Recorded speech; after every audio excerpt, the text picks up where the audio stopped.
What is up, everybody? Merida Gaming here, back for another World of Tanks Tech Tree Tanks Showcase and Review. Today we take a look at the Tier 8 German heavy tank, the VK4502 PE-A. Now this is the one that runs towards the two rear turreted tanks for the Germans, the VK4502B and the Kampfpanzer 7. They are considered not necessarily the best rear turreted tanks. The 705A and a couple of the other ones are much better than this line, but I'm going to throw it in there because I do know that some people just want to see, each of the different tanks. Now, I'm actually grinding this myself right now, and I have to say this is basically a slow medium. Your armor's not great, your gun stats aren't great. You just kind of have to make it work, honestly. I definitely cannot do as much damage as I can in my Tiger II or something, one of the other two German tanks.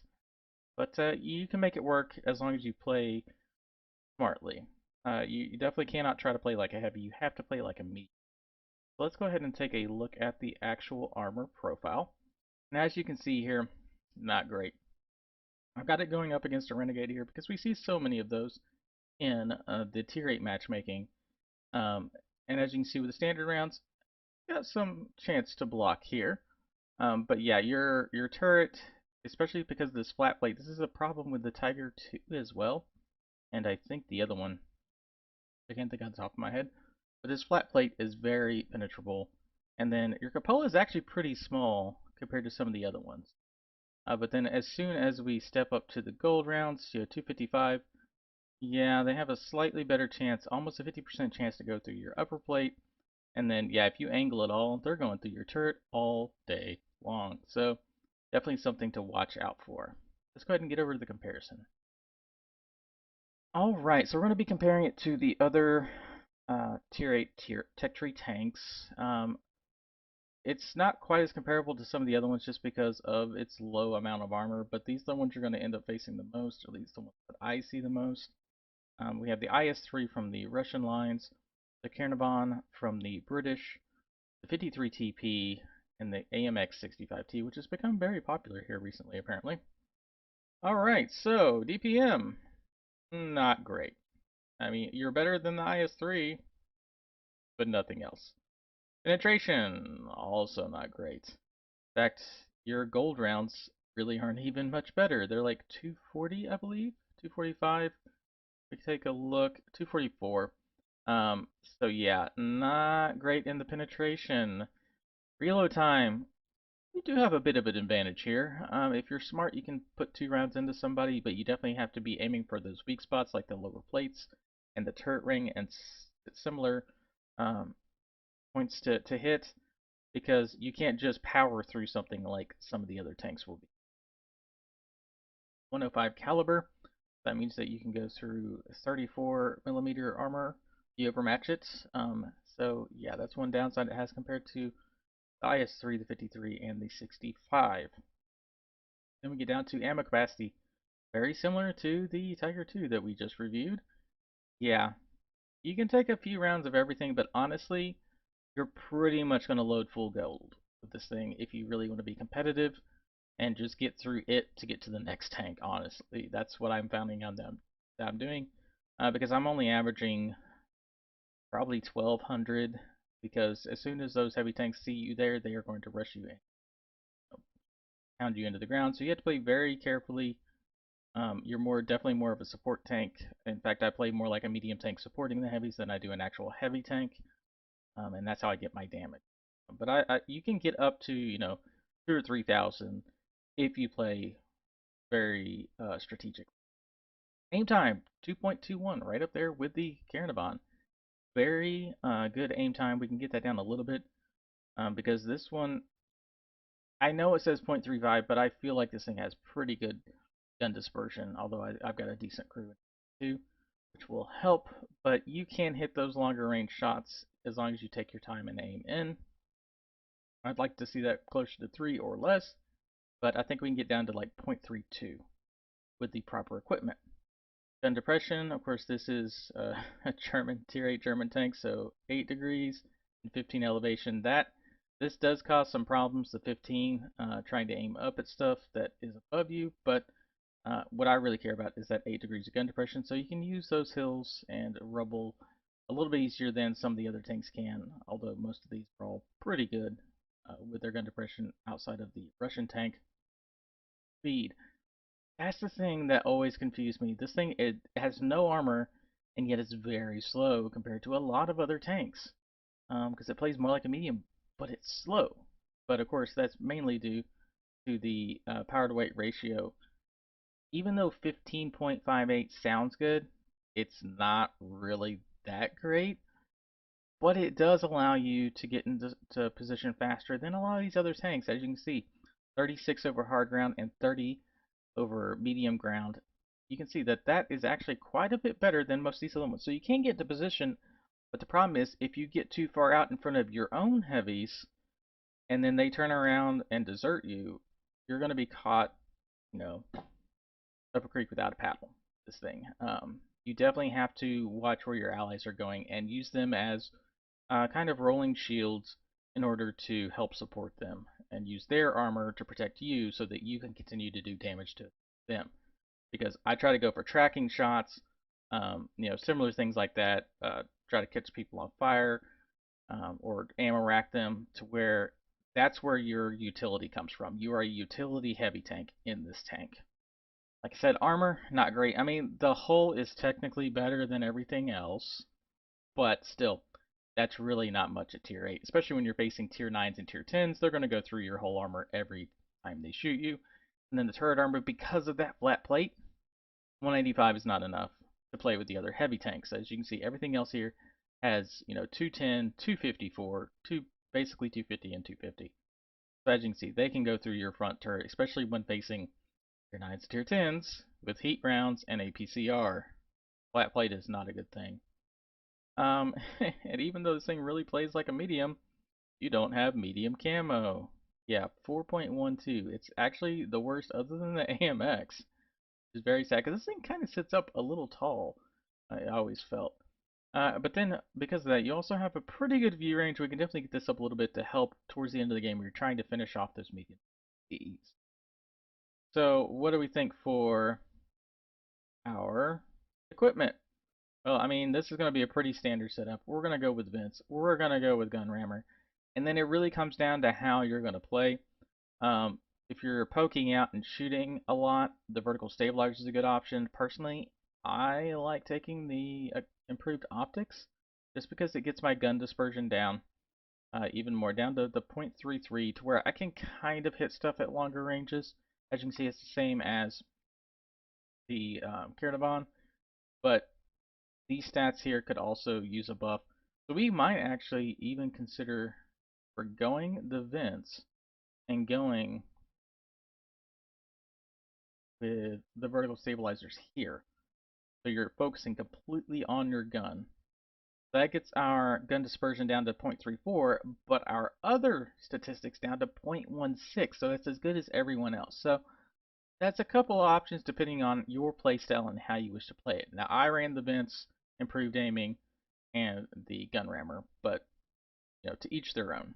Anyway, let's go ahead and get over to the gameplay. Alright, so we're going to be watching Statue in their VK4502A. Go ahead and take a look at the teams. We got, tier 10 matchmaking. That's not going to be fun. We got 277, a T10. The object 268 may be over here as well. T30 could be found in the city. Yeah, going to be interesting. As you can see, because of those ground resistances, they're getting up into position a little bit faster than the rest of their tanks, or their allies. So as long as they're smart, you can take some pretty aggressive positions. You just have to make sure that you're not going to get overrun because of that. Now, I've not watched this, so this is live reaction. Alright, so there's that Renegade. I was comparing, the armor profile to. Okay, this is an interesting position using this rubble here. This is actually one of my preferred spots with actually medium tank. Oh, didn't pin. And as you can see here, if you look at that, yeah, they are using full gold rounds and then 6 HE. Gotta be careful here because yep, Renegade can shoot him through that gap as well.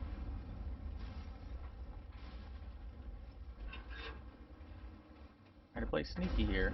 Oh, tried to snap one in there, didn't quite get it, but thankfully, because you know he hit that Renegade, it allowed the Jack Panzer there to finish off the Renegade.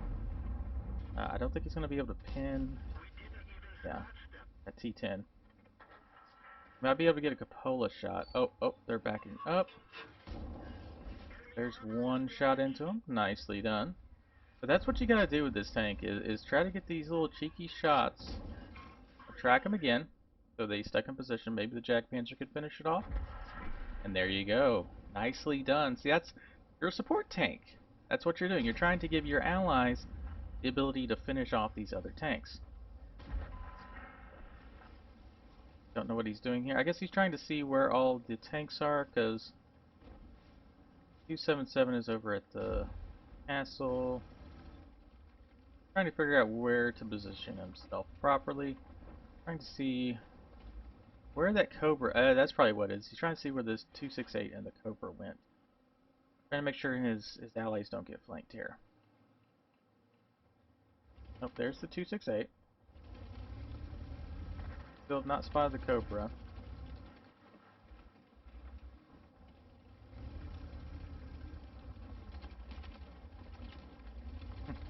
Interesting robot camo he's got going on here.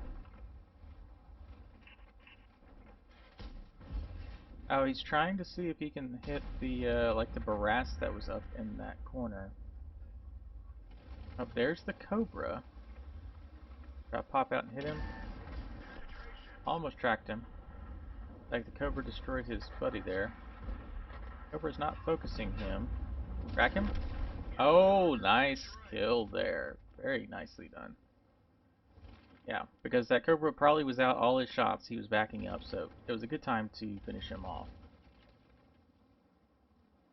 Alright, 1200 damage and a kill. I'm going to have to ignore that because I cannot turn that off. That is actually not my house. The doorbell noise.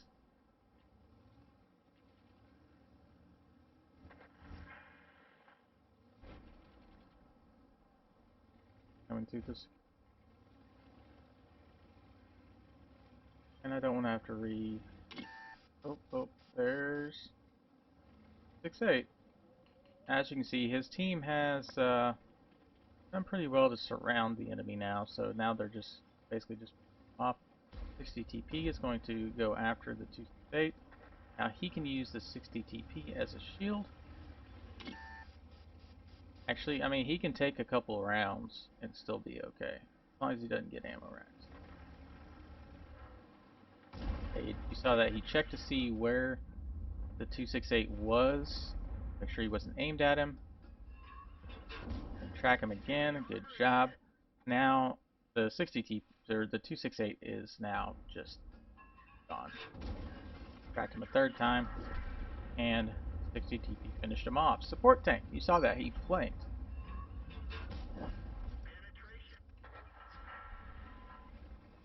One more. Oh, no, didn't quite reload in time. Oh, made the mistake of backing up, but did he snap that round in there or not? That's going to be the question.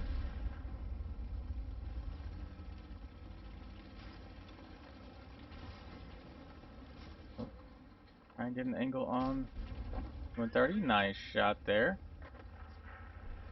Almost 3,000 damage. Well, more than 3,000, almost 4,000 combined. Nicely done, and that is going to be it. Pause that and get over to the end game stats.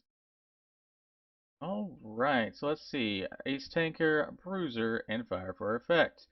Total of 3,200 damage, 1 kill, and 1377 spotting. Now that is really how you have to play this tank because of its low armor and its low mobility. Low-ish mobility. You saw he got into position pretty quickly in order to get a couple of quick shots into that Renegade. First one tracking, or well, doing track damage. Second one actually doing quite a bit of damage. But that is definitely how you have to play this tank in order to make it function. Because of your less pen, you saw you had to use all those gold rounds. So in order to make use of this tank, gold rounds and picking your positions, being very strategic. You saw he was flanking. He wasn't trying to engage head on. He was trying to use his allies as decoys so that he could get in damage and also try to track people, track multiple targets in order for his allies to finish them off. So anyway, that's going to be it for today. If there's a specific tank you wish to see next, just leave that in the comments of the most current video. Also, don't forget to check out my Twitch channel. I stream on Tuesdays, Thursdays, and Saturdays currently, um, playing World of Tanks from about 7 o'clock Central Time until 9, sometimes later, depending on if my clan is doing Clan Wars or something similar. Anyway, this is American Gaming, and I'll see you on the battlefield.